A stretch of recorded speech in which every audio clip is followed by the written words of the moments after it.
Okay. Well, I've been getting a lot of messages over the last little while. A lot of you guys really like these morning kind of fire vlogs, so I will continue down that path. As a heads up, for everyone, there's probably around 70 different countries, over 3 billion people on some type of quarantine and lockdown. Whether or not, or how strictly they're following those rules, I guess depends on the individual's relationship to the world around them. Now, I wanted to talk about getting back to this so-called normal that we had. We've had a really privileged last 15, 20 years. So many people have been able to travel around the world and visit new places, learn new cultures and languages, and we got really comfortable. We got a little pious, expecting that this level of comfort was the normal. That we're not. We got the idea that this was going to be the normal all the time. That our society and our species hadn't been met with cataclysm and catastrophe, one right after another. It's almost like we're a little amnesic, that we forget somehow that in our most recent of histories, even just spanning maybe a few thousand years back, there's been rises and collapses of society, significantly different forms of architecture, culture, all these different brilliant things. They all come to an end.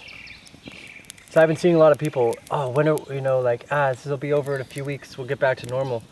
I don't think that there is a normal that we are ever going back to the way we knew it. Now, I already talked to you guys about what worries me the most about governments.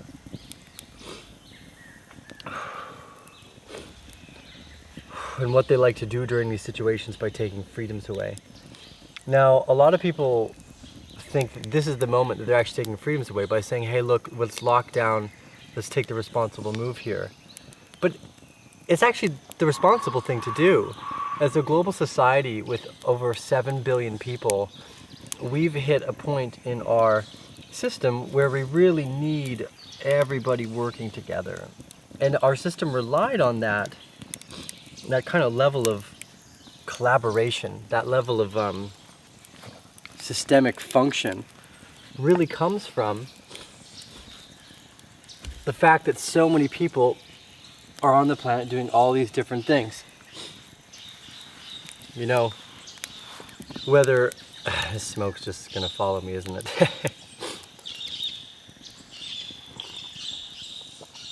So if their lives of over 3 billion people aren't working right now, that's who I'm really scared for.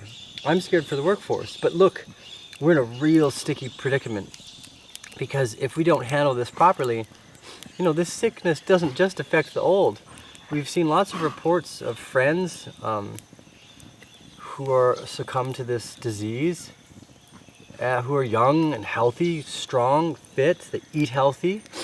And this brings us to the cytokine storm area that we had looked at before, which is that a young, healthy immune system during some of the waves of the different flus were actually what ended up killing you. So having a strong immune system doesn't always necessarily mean that you're going to be okay. In a certain number of these cases, and an alarming number of them actually, the younger, stronger, healthy immune systems are giving way to a cytokine storm, which is basically when your immune system acts like a valley girl from the early 2000s, gets hyper dramatic,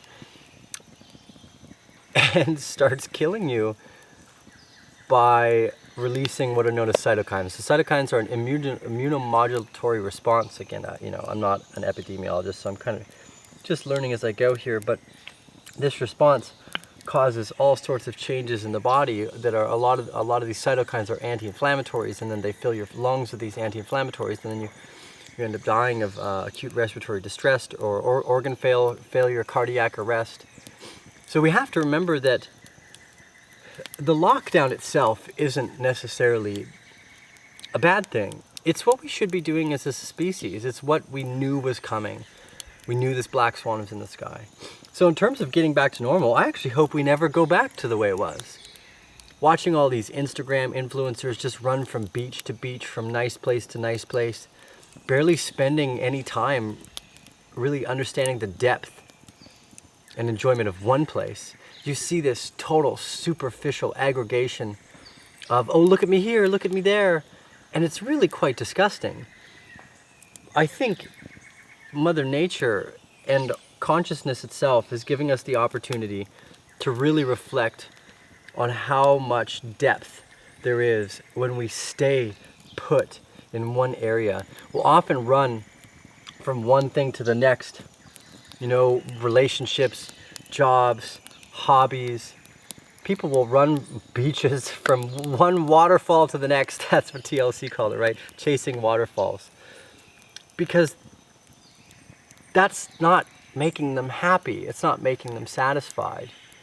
We need to really take this time to go inwards, to reconnect to nature, to tell the people that we love we appreciate them. And then I think we really need to start accepting that we are not going back to normal anytime soon. Even if this first wave of the virus we managed to contain, slow down through the quarantine, which good job to a lot of countries, South Korea, Singapore, Costa Rica right now, El Salvador just north of us, locked down fast.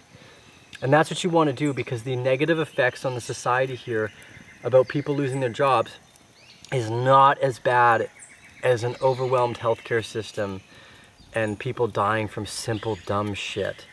If you have an overwhelmed hospital, you could die from a broken leg because everyone else is taking up all of the spaces. You don't know. Complications can arise really quickly in the medical world.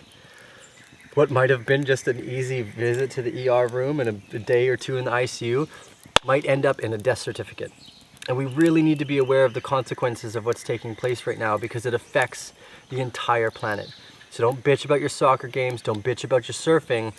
Just take this time to go in, do some art, make some music, read, you know, sit outside if you have the opportunity to do so. Luckily here in Costa Rica, there's a lot of space for everyone to kind of breathe, you know. Even though the beaches here are closed, you're not allowed to surf, you can still go down to the grocery store. You know, I can just still sit outside and no one's going to bother me. We've got 240 acres here on the estate. I can walk up, I can watch the sunset. Now I'm not privileged, but I'm definitely in a good position. That's for sure. I'm well situated for something like this. But going back to normal, ladies and gentlemen, is a dream I don't think that we're going to see take place anytime soon. So instead of thinking about getting back to normal, what I've been doing is asking myself, how can I help? I've sent emails off to governors. I've been trying to connect different information sources to the people that might need N95 or N99 textile materials. We've just been trying to do our best to move the information that needs to be moved quickly and help the products and supplies that need to be moved quickly. Not for profit, just because it needs to be done. I think that during these times, if you band together with a group of like-minded individuals and you just start trying to solve problems, you're going to come out ahead. And by what I mean ahead here is that you're going to do something positive for everybody else. And that should be every good entrepreneur's focus and dream, is how do I help other people? So this is a very ripe time for opportunity. Even though I wouldn't be looking at opportunities that might have been available 10 months ago as a good choice of distribution of my time, I would definitely be considering long-term investments in understanding this stuff. You know, I've seen the 3D printer world jump out ahead and start printing masks and PPE gear because of the way they can produce plastic on the spot. I think this distributed world of what we had called the rise of the digital cowboy is not too far away. So remember to keep your chins up, enjoy this time, tell your loved ones how important they are to you, call some friends you haven't talked to in a long time.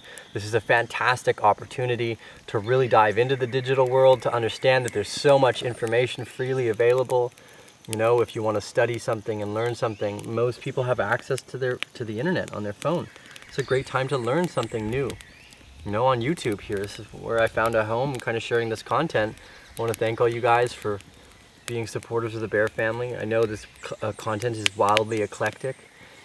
We were talking with some more podcast guests to be able to bring more than just my talks to you guys, because obviously, you know, I'm still a young man and growing through my sentiments. So what I'm sharing with you is kind of the epiphanies that I have as I'm going. And I love bringing on older, wiser guests that have been through a lot of some of this already.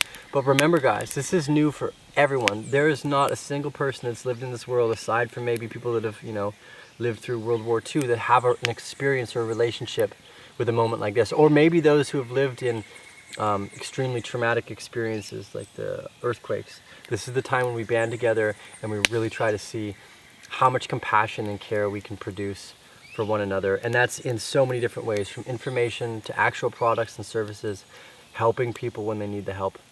So don't expect to go back to normal anytime soon, but this is the perfect time to build a new future that we can look forward to. This is T with the Arcane Bear. Give us those thumbs up if you like this content, ladies and gentlemen. Thank you for joining us. I'm going to leave it as a short little coffee vlog again today. I'm just going to kind of let you guys roll out with a view of the scenery here like we've done in our last videos, and you guys can appreciate the view.